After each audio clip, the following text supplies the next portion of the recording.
When Prince William leaves a meeting at Clarence House, you can tell right away that this isn't just another standard briefing about scheduling or forthcoming engagements because of his facial expressions. This particular image of King Charles overcoming his health battle with grace and determination has been projected by the palace for months. To be honest, that image was effective. Statements remained measured and public appearances persisted. The entire operation proceeded as if nothing had gone wrong. However, this meeting is called with what insiders say is unusual urgency. Abruptly, the meticulous story begins to show signs of weakness. Who was allegedly in that room is what bothers me. We are not referring to social media managers and press secretaries. Prince William, medical experts, and senior royal advisors were reportedly present. Additionally, several royal observers noticed a change in his demeanor when he left that meeting. He appeared to be carrying weight that he had not previously carried. And since William has spent years honing his calm public persona, I believe that's the most important detail in this situation. He's skilled at it. Therefore, it's important to pay attention when people who watch him frequently comment on how different he looks. To ensure you don't miss any updates on this story as it progresses, please hit subscribe if you're new to Crown Watch. Before we delve into all of this, now, let's discuss what really set this meeting apart from the numerous other meetings that take place in royal offices on a daily basis. To be honest, the first warning sign is the secrecy surrounding it. Aides were reportedly instructed to maintain strict control over details. Questions remained unanswered. Even seasoned palace employees who had worked there for years were left with virtually no information after conversations were cut short. That's not typical. In essence, the palace is a machine based on meticulous planning and communication. Most people are aware of their roles. Channels are used to transmit information. Therefore, it indicates that the subject was sensitive enough that they couldn't risk information leaking before decisions were made. When that machine abruptly stops working, and those who are typically briefed are not informed. And look, I understand that privacy is important, particularly when it comes to medical matters. Nobody is arguing that the palace owes us every medical detail. But there's a difference between maintaining privacy and fostering an environment where even employees can sense that something serious is going on. The conjecture began with that discrepancy. Furthermore, speculation takes on a life of its own once it begins. It is beyond your control. You are unable to walk it back. Nobody is more aware of this than the palace. Through decades of crises, scandals, and periods of extreme uncertainty, they have managed public perception. They are aware of the rhythm of information dissemination, the interpretation of silence, and the filling of voids by the loudest voice. Therefore, their decision to remain silent, despite the possibility of widespread rumours, rather than advance the story with even a well-crafted statement, becomes a part of the narrative. It informs you that the computation was altered. The standard playbook was not applicable. The topic of discussion in that room was so important that it didn't feel appropriate to follow the standard rules of engagement. It's interesting to note how quickly the focus shifted from the meeting itself to Prince William's potential implications. For months now, he has been assuming more visible duties. That's nothing new.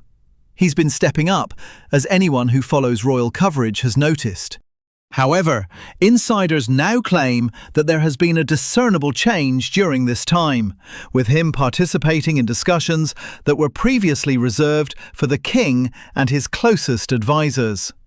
Not just charity visits and ribbon-cutting ceremonies, but real strategic conversations about the institution's future. Meetings that used to be about long-term planning now seem to need his active participation. Decisions that were previously thought of as far-off issues now require immediate attention. That's a big shift in speed, and it didn't occur gradually over many years. During this health crisis, it accelerated. Additionally, the acceleration is significant because it modifies the nature of the transition. The transfer of duties from monarch to heir typically occurs in an almost imperceptible manner. It's a gradual process that takes decades rather than months to complete. Over time, the heir assumes more visible roles, official responsibilities, and patronages. However, the sovereign retains the actual power, the constitutional authority, and the last word on issues pertaining to institutional direction until the very end. It has always operated in this manner. The model is that. However, what occurs if the timeline shrinks? When a gradual transition turns into an urgent preparation, what happens? Nobody in the palace wants to publicly respond to that question. However, the meeting at Clarence House made the question public. William is no longer merely getting ready to become king in the future. He's getting ready to take on duties that could come sooner than anyone anticipated. Furthermore, that preparation isn't just theoretical. That's happening in real time right now, and it has actual repercussions for the institution's operations.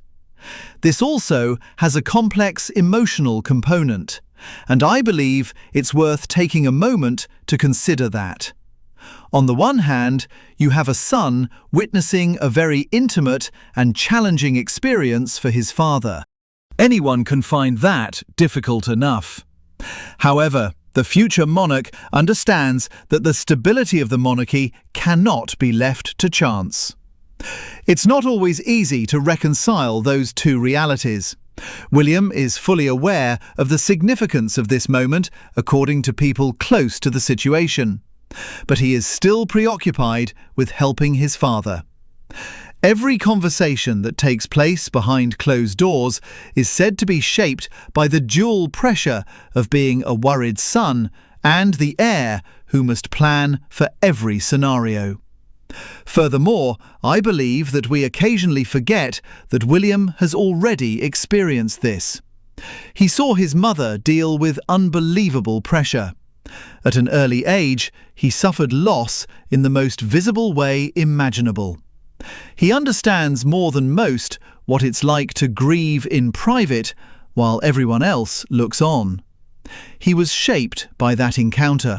It made him wary of the media, protective of his own family, and determined to protect his kids from the negative aspects of public life.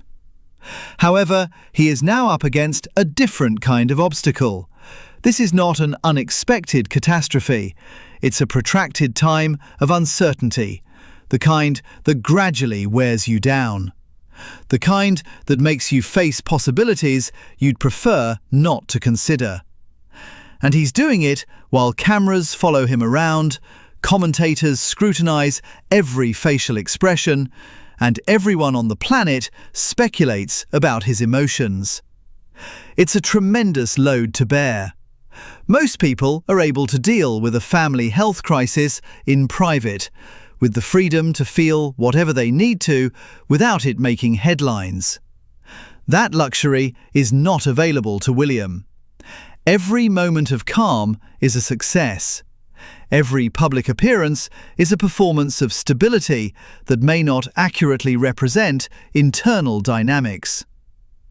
In the meantime, discussions regarding Charles's workload are also becoming more pressing.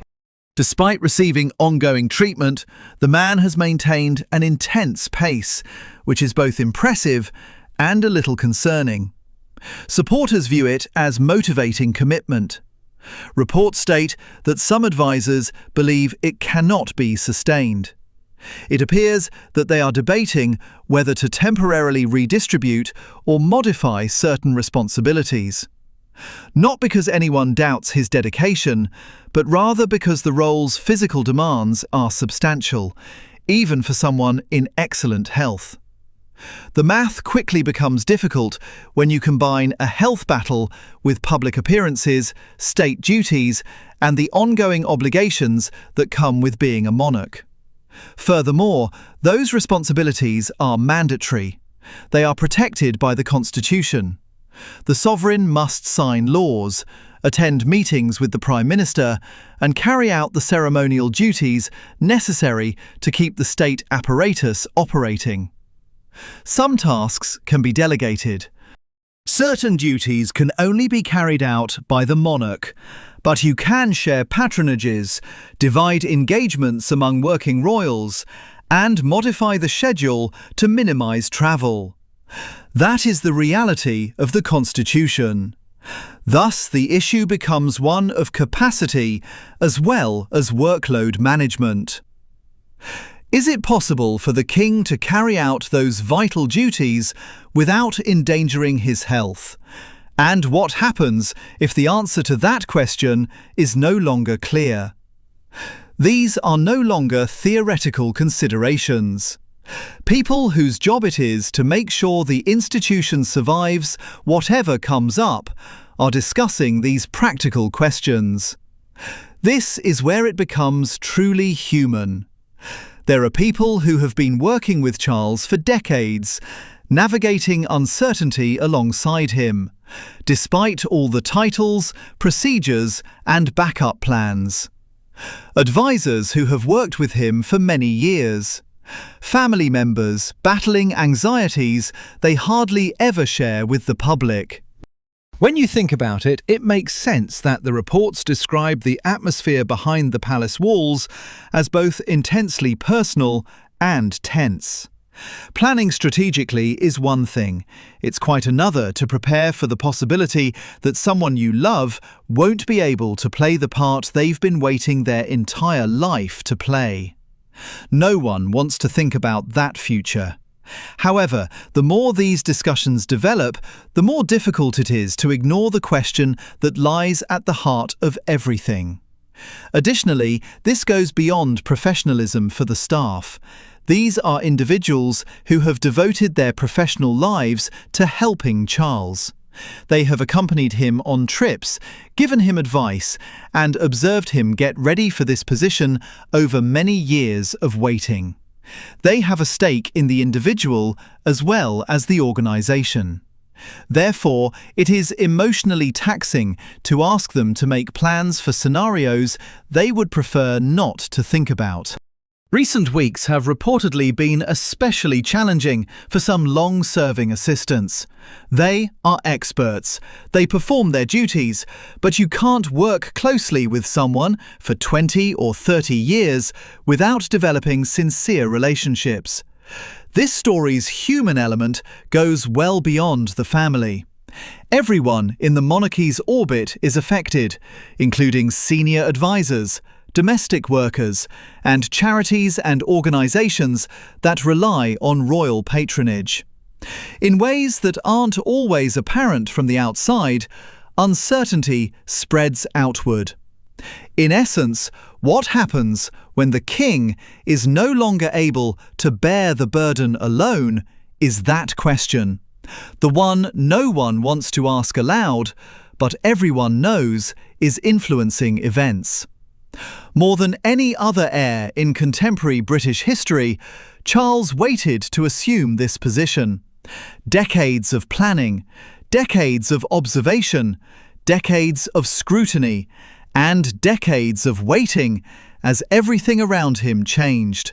When he finally arrives and starts the chapter that history has prepared him for, he almost immediately encounters a problem unrelated to politics or ceremonies. It's simply very personal.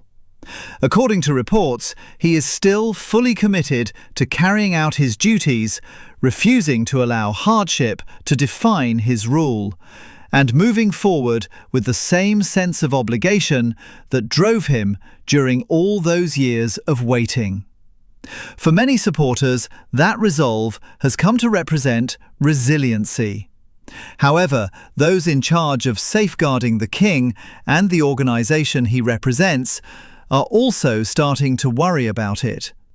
The boundary between commendable commitment and risky overexertion is very thin. Finding that line is particularly challenging when you are the monarch.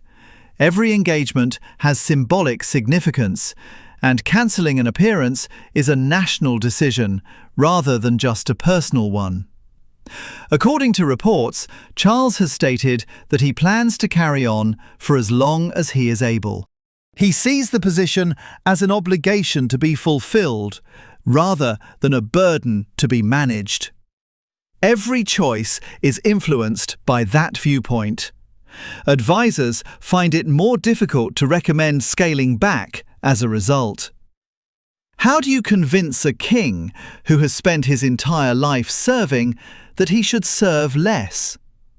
How do you strike a balance between your concern for his welfare and your respect for his tenacity? These are the discussions that are currently taking place, and there are no simple solutions. According to reports, that is the predicament the advisors are in. How do you strike a balance between the realities of a continuous health battle and unwavering dedication? Every engagement has meaning, but it also requires stamina and energy. Charles's apparent dedication, according to some, reassures the country.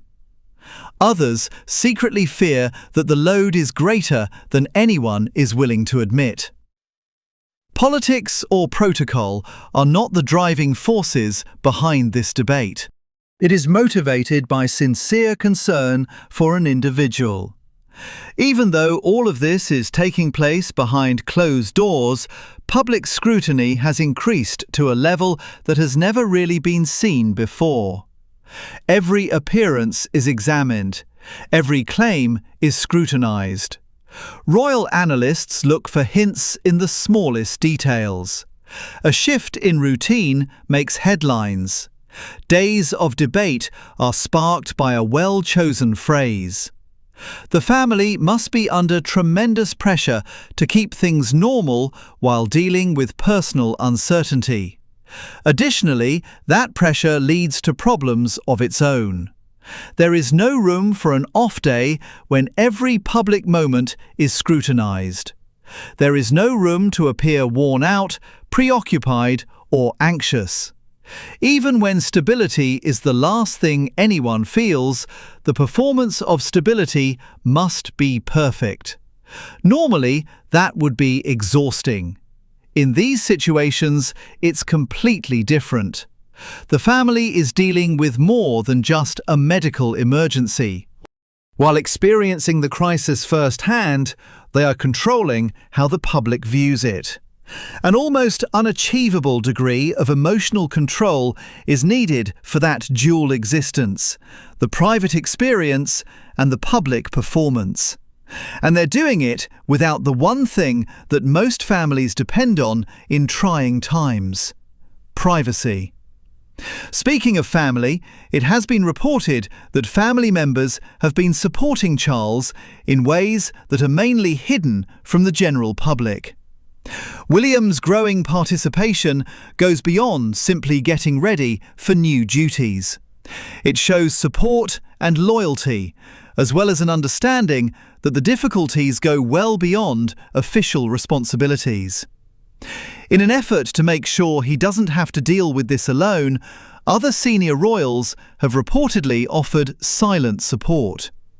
Because beneath the monarch's public persona lies a father, a grandfather, and a family member going through one of the most trying times in his life. Every choice is given more emotional weight by this human reality. According to reports, Charles finds especially strength in his grandchildren, and spending time with younger family members provides moments of solace and insight. He believes that the next generation also represents the future of the monarchy, even though it is discussed in terms of institutions and duties. And that has a poignant quality. This man spent decades training for a position characterized by duty and tradition. And it's the basic human connections that keep him going during his most trying times. Not the titles, ceremonies, or constitutional significance, but the grandchildren who see a grandfather rather than a king. That viewpoint is important. Everything is rooted in something tangible, something that exists beyond the walls of the palace. According to reports, these family moments have grown in significance and are fiercely shielded from outside interference. The future seems less like a series of strategic considerations and more like a family getting together around a loved one, in these places where Charles can just be himself and the burden of the crown momentarily eases. According to reports, William and Catherine are concentrating on maintaining stability for their own children at the same time. They are aware that uncertainty has an impact on everyone nearby, particularly children. They are therefore making a lot of effort to keep their private lives normal while juggling their expanding public responsibilities and heightened scrutiny. It's a fine balance, the obligations of parenthood and the demands of the monarchy. According to sources, they are committed to preventing one from overpowering the other, which sounds exhausting but is absolutely essential. Kids pick up on things. When they enter a room, they can tell when adults are anxious, when routines shift, and when conversations cease. Catherine and William are aware of this. Given the situation, they have put in a great deal of effort to provide their kids with a typical upbringing. And just because the overall situation has gotten more complicated doesn't mean that commitment will stop. If anything, it becomes even more crucial. Because the adults are navigating uncertainty, the children require stability. Thus, they are performing the routine tasks of parenting, while William takes on more important institutional responsibilities, and Catherine oversees her own recuperation and return to public life. The little routines that give kids a sense of security include school runs, homework, and bedtime routines. It serves as a reminder that life goes on in typical ways, even in the most remarkable situations. For the entire family, this moment is defined by the harmony between the extraordinary and the commonplace. This is where the story goes beyond the experiences of a single family. So let's now discuss what is going on behind the scenes at the institution. Preparation, not reaction, has always been the foundation of the monarchy. They have created plans for every significant occasion, every unforeseen difficulty, and every potential change for generations.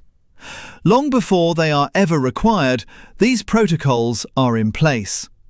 However, reports indicate that some of those long-standing plans have been abruptly re-examined with a fresh sense of urgency in recent weeks. Managing the present is no longer the only topic of discussion behind palace walls. They are more and more concerned with protecting the future. Contingency plans that have been mainly inactive for years are being reviewed by advisors. The entire tenet of the monarchy is that stability must never be left to chance, not because anyone anticipates quick change. Long before possibilities materialize, you get ready for them. The institutional mindset is that.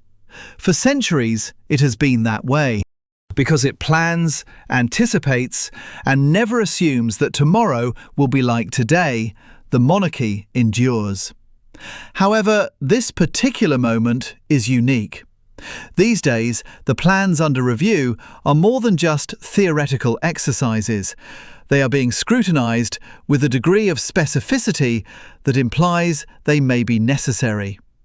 Advisors don't pose hypothetical what-if questions. They are posing specific what-if questions. What modifications would be necessary in different situations? What kind of communications would be required? Which constitutional procedures would be activated? These are thorough, useful questions with thorough, useful responses. You can tell how seriously the situation is taken by the fact that they are being asked with such attention to detail. According to reports, this planning is quite extensive. They don't have a single goal in mind. They are looking at several possible outcomes at once. Some require short-term modifications. Others discuss more important possibilities. Every situation is researched, assessed, and prepared for. The goal is obvious. Whatever happens, the institution doesn't change. However, there is a problem with that degree of preparation. The mere fact that it exists encourages conjecture. You can't discreetly go over succession plans and expect no one to notice that something seems off. By carefully planning its public messaging, the palace has attempted to counteract this. Statements are carefully crafted. Appearances are strategically controlled. Officials are aware of the speed at which uncertainty can spread, so every communication has extra weight.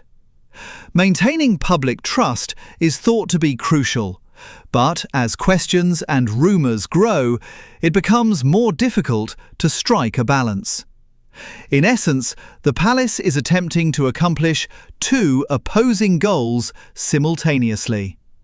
Internal preparations are being made for potential outcomes that they would prefer not to publicly acknowledge. Plans they are unable to discuss are being reviewed. They are having conversations that they are unable to verify. Additionally, speculation increases in the space between what is being said and what is actually happening. That isn't a communication breakdown. It is an unavoidable result of the circumstances. Transparency regarding contingency planning is impossible without generating the very uncertainty you are attempting to prevent. Thus, they decide to exercise discretion. They acknowledge that gossip will spread. They concentrate on what they can control, which is the actual planning and work of making sure the institution is prepared for whatever comes next. Royal pundits have begun dissecting everything. Some contend that the preparations are standard and that the monarchy is acting as it always does. Some claim that the urgency is a reflection of more serious issues than anyone is openly acknowledging. The palace wants the truth to remain hidden behind layers of discretion. However, one fact is becoming more difficult to overlook. The fact that these preparations are being made at this level of intensity indicates that officials are considering all options, including those that few people are willing to publicly consider. And that gravity turns into a signal in and of itself. It indicates to onlookers that the situation has progressed from the controllable unpredictability of the initial months to one that necessitates action.